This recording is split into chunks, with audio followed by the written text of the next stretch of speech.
안녕하세요 선배님들. 어디 가서 아는 척하기 위해 공부하는 허석사입니다.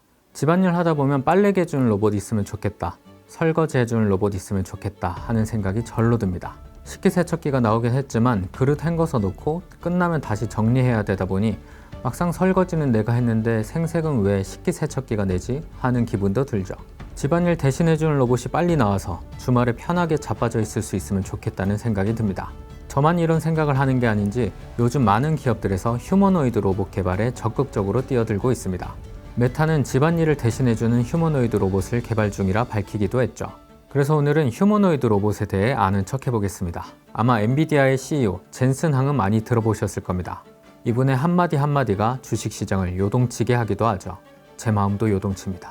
젠슨 항은 이제 생성형 AI에 이어 물리 AI 시대가 도래할 것이라 말했습니다. 이 물리를 말하는 건 아닐 겁니다. 생성형 AI가 등장하면서 우리의 업무에 큰 도움을 주고 있긴 합니다. 그림도 대신 그려주고, 글도 대신 써주고, 번역도 해주고, 농담까지 해주죠. 그런데 막상 우리 생활에서는 크게 달라진 걸 못 느끼는 것 같은 분 많으실 겁니다. 컴퓨터 세상을 벗어난 물리적 세상의 일은 여전히 우리가 해야 할 일로 넘쳐나는 거죠. 그러다 보니 아이폰 이후의 혁신은 휴머노이드 로봇이 될 것이라 보는 견해도 있습니다. 일론 머스크의 경우 가정용 휴머노이드 로봇이 개발되면 우리가 알고 있는 문명에 근본적인 변화를 가져올 것이라 말하기도 했죠. 휴머노이드라는 단어에서 뜻을 대충 짐작할 수 있듯이 휴머노이드 로봇은 인간의 신체 형태를 닮은 로봇입니다. 그런데 왜 굳이 로봇을 인간의 형태로 만들까요? 인간의 형태보다 더 효율적인 형태도 있을 텐데 말이죠.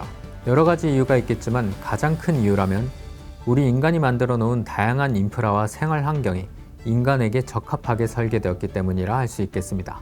건물의 층고에서부터 가구, 가전, 전자기기 등 많은 것들이 인체공학적으로 설계되어 있죠. 휴머노이드 로봇을 개발하는 주된 목적이 인간이 하는 일을 대신할 수 있도록 하는 것이기 때문에 인간과 가장 비슷한 형태로 만들어야 기존의 환경을 그대로 활용할 수 있겠죠. 인간이 휴머노이드 로봇을 꿈꿔왔던 건 꽤 오래전부터입니다. 그런데 최근 들어서 각광받기 시작한 건 이제 로봇 기술이 완성 단계에 가까워지고 있고 거기에 더해 가격도 많이 낮아지고 있기 때문이겠죠.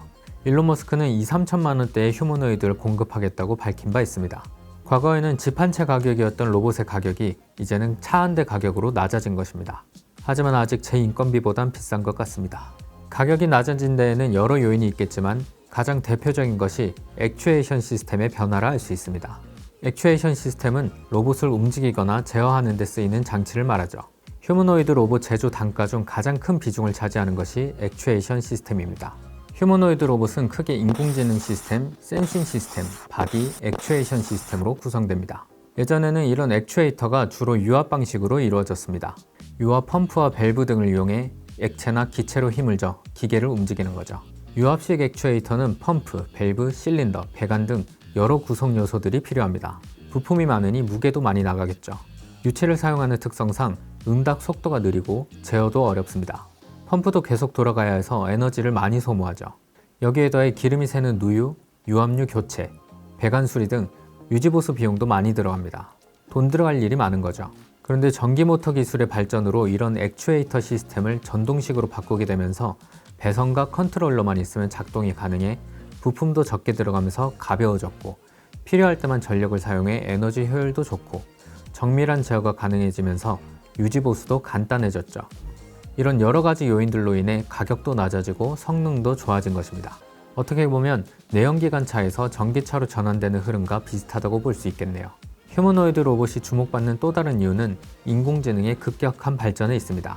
공장에서 사용되는 로봇과 달리 휴머노이드 로봇은 자유도가 상당히 높습니다. 관절도 많고 손가락도 움직일 수 있죠. 자유도가 높다는 건 계산해야 할 것이 많다는 것이기도 합니다. 고성능의 컴퓨팅 시스템이 필요하다는 것이죠. 과거에는 이 모든 것들을 정교하게 제어하는 것이 어려웠지만 인공지능이 급격히 발전하면서 가능성이 보이고 있는 것이죠. 휴머노이드 로봇이 제 역할을 하기 위해선 시멘틱 지능과 피지컬 지능을 갖춰야 합니다. 시멘틱 지능이란 로봇이 무엇을 해야 하는지를 이해하는 능력이고 피지컬 지능은 실제로 작업을 수행할 수 있도록 돕는 능력을 말하죠. 과거에는 일일이 어떤 일을 어떻게 해야 하는지를 지시해야 했다면 인공지능의 발달로 로봇이 알아서 무슨 일을 어떻게 해야 하는지 알아서 하는 시대가 다가온 것이죠. 휴머노이드 로봇에 있어서 중요하게 보고 있는 기술이 이족 보행 능력과 로봇 손이라 할 수 있습니다. 과거에는 로봇이 앞으로 걷는 것을 넘어 계단을 하나 오르는 것만으로도 화제가 되곤 했습니다. 하지만 요즘 등장하는 로봇들은 춤도 추고 덤블링도 하고 파쿠르까지 하죠. 이 역시 컴퓨터 비전, 가속도 센서, 자이로 센서, 지자기 센서, 온도 센서 등 다양한 센서들을 통해 들어온 정보를 빠르게 계산하고 판단할 수 있는 알고리즘과 컴퓨터 성능의 발달로 가능해진 것이라 할 수 있죠. 로봇 손이 중요한 이유는 기존 로봇의 경우 한 가지 물체에 대해서 반복적인 작업을 하면 됐는데 휴머노이드 로봇의 경우 앞서 말씀드린 것과 같이 인간의 생활 환경에서 다양한 작업을 해야 합니다. 그 안에는 딱딱한 물체도 있을 수 있고 와인잔처럼 깨지기 쉬운 물체도 있고 가위처럼 인간의 손에 맞춰 제작된 복잡한 물체도 있죠. 다양한 크기와 모양의 물체를 압력 센서와 촉각 센서를 활용해 섬세하게 힘 조절하며 사용할 수 있어야 하죠. 인체에 있는 206개의 뼈 중 손에 있는 뼈만 54개입니다. 전체 뼈의 4분의 1가량이 손에 있는 것이죠. 움직이는 근육 구조도 엄청나게 복잡합니다. 우리야 그냥 자연스럽게 하는 행동들이지만 이런 복잡한 행위를 할 수 있는 로봇손을 만드는 것은 로봇공학에서 가장 어려운 과제 중 하나로 꼽히기도 합니다. 꼭 손 모양이어야 할 필요가 있나 할 수도 있습니다. 그래서 인간 손 모양과는 다르지만 다양한 물체를 효율적으로 파지할 수 있는 스마트 그리퍼도 개발되고 있습니다. 한국기계연구원에서는 문어의 빨판을 닮은 흡착형 그리퍼를 개발하기도 했습니다. 이렇게 보면 이제 거의 다 된 거 아닌가 싶지만 아직 풀어야 할 숙제들이 남아 있습니다. 대표적인 것이 안전성, 배터리, 가격이죠. 로봇은 여전히 무게가 많이 나갑니다. 점점 무게가 줄어들고 있지만 딱딱하기도 하죠. 제대로 작동할 때는 크게 문제가 되지 않겠지만 오작동하게 됐을 때 미칠 수 있는 피해는 꽤 큽니다. 아마도 의도한 건 아니겠지만 사람을 다치게 할 수도 있고 기물을 파손할 수도 있죠. 로봇을 제어하는 시스템이 더욱 정교해져야 하는 겁니다. 배터리의 경우 전기차를 포함한 모든 전자기기의 문제이기도 합니다. 로봇의 무게를 줄여야 하지만 무게를 줄이다 보면 배터리 크기도 줄일 수밖에 없습니다. 반대로 배터리 용량을 늘리려면 무게가 늘어날 수밖에 없죠. 일 좀 시키려고 하면 충전시켜줘야 되고 다시 일 좀 시키려고 하면 충전시켜줘야 되고 전가요? 배터리 용량은 로봇의 생산성과 직결되는 문제이기 때문에 휴머노이드 로봇 시장이 확대되기 위해선 배터리 문제 해결이 급선무이기도 하죠. 가격도 많이 낮아져야 할 것입니다.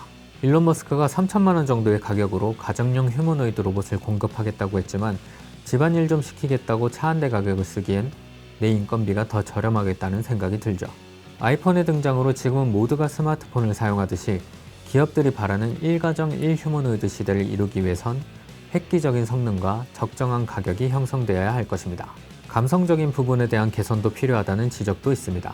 일상생활 속에서 로봇을 거부감 없이 받아들일 수 있게 디자인되어야 한다는 것이죠. 불쾌한 골짜기라고 들어보셨을 겁니다. 저도 많이 들어봤습니다. 인간을 어설프게 닮을수록 오히려 불쾌감이 증가한다는 것이죠. 그래서 로봇의 얼굴을 진짜 인간처럼 만드는 연구도 진행되고 있고 아예 다른 방식으로 캐릭터 같은 얼굴을 띄우는 방식도 활용되고 있죠. 하지만 우리 인간에게는 대단한 능력이 있습니다. 꼭 인간이 아니더라도 애정을 가질 수 있는 능력이죠. 동물은 물론 애니메이션 캐릭터를 좋아하기도 하고 로봇 청소기를 귀엽게 여기기도 합니다. 일단 일만 저 대신 잘해주면 이뻐 보일 것 같긴 합니다. 휴머노이드 로봇 개발의 가장 주된 목적이라면 인간이 하기 싫어하는, 인간이 하기엔 너무 위험한, 인간이 할 수 없는 일을 대신하게 하려는 것입니다. 인공지능으로 너무 똑똑해지면 이 로봇들도 하기 싫어지지 않을까 싶긴 하지만 그때그때 적절히 가스라이팅을 해줘야겠죠. 농담. 많은 기업과 연구소들이 개발하고 있기에 머지않아 가정용 휴머노이드 로봇이 보편화되는 날이 올 것입니다. 키스트, 한국생산기술연구원, 에트리, 한국기계연구원 등 국가과학기술연구에 속한 정부 출연 연구기관에서도 이를 위한 연구를 이어가고 있죠. 자동차에도 여러 종류가 있듯이 로봇에도 다양한 기종이 나올 것입니다. 아마 로봇 대여 서비스도 나올 것입니다. 하루 종일 집안일을 해야 할 만큼 집이 큰 사람은 많지 않기 때문에 하루에 몇 시간씩만 대여해서 쓰는 방식이 되겠죠. 아마 몇 년 후면 아파트 분양 광고에서 전국 최초 휴머노이드 로봇 공동 사용이라는 문구를 보게 되는 날이 오지 않을까 생각해 보기도 합니다. 혹시나 사업 시작하시려는 분 저에게 연락주세요. 이 영상이 휴머노이드 로봇에 대해 조금 아는 척하는 데 도움이 되셨다면 구독, 좋아요 눌러주시고 궁금한 과학기술이 있다면 댓글에 남겨주세요. 여러분이 언젠가 아는 척 해볼 수 있도록 제가 대신 공부해서 아는 척 해보겠습니다. 과학기술이 세상을 바꿉니다. 언제나 그랬듯이.